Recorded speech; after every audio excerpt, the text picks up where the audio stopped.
Ayan, magandang hapon mga kabady. So naandito tayo sa bagong kalsada dito malapit sa amin.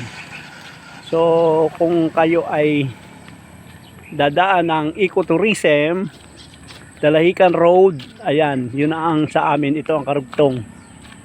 Bali, ano lang, malapit lang. Galing sa tulay ng Ongkota. Ayan po.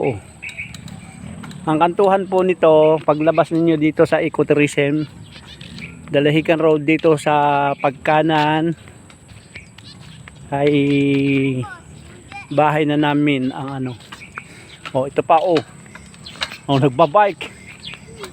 Ayan oh. Bali ina, nilalagyan na ng hati at bubuhusan na ito oh. Pantay na bubuhusan na. Napakalaking alwan po namin pag ito ay nabuhusan na. Ayan. Dahil ilang minuto lang po nasa bayan na kami. Ilang minuto lang nasa talim na kami.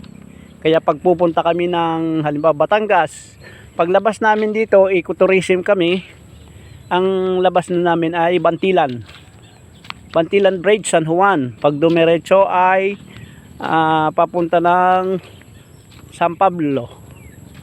Pag kumanan ay Candelaria. Ayan, nilagyan na po ng partition para po sa pagbubuhos. Bubuhusan na po ito. Malaking alwan po sa amin. Hindi na po kami dadaan ng matraffic ng Dalahican na siksika. Dito po ay talagang napakaganda na ng daan. Pag ito po ay nalagyan, ito po continue po ang paggagawa nila. Yan po yung magiging kapal ng buhos. Siguro ay ano yan, 30 cm bataks ng mga gumagawa.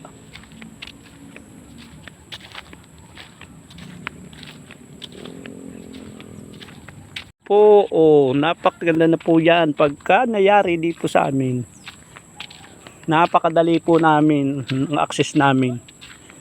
Kahit pagpa Maynila, pa Batangas, paportang Quezon, ito na po ecotourism ang dadaanan. Napakadali, wala nang traffic. Paglabas po nito, yung sa amin, kanto nito ay bahay namin. Doon, unang kanto sa aming bahay na, kaya napakadalwan po sa amin. Ayan po, ang haba na po ng bubuhusan na yan. Pag naladyan po yung kabilaan, eksakto ng bubuhusan na po yan. Ayan. Ilang buwan na lang, tapos na to.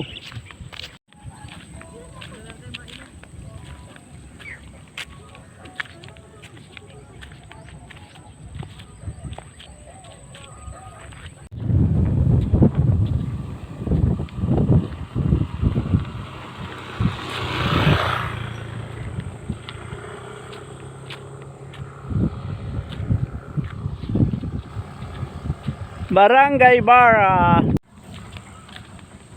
Pasyal muna si kabady. Hapon na. Ayun nilinis na.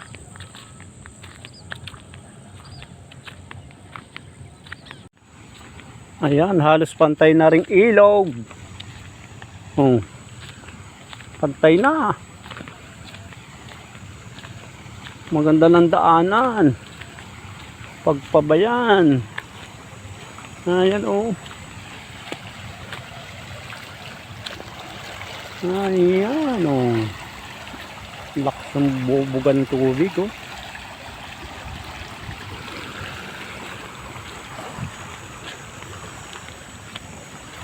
lalawakin din na rin tulay.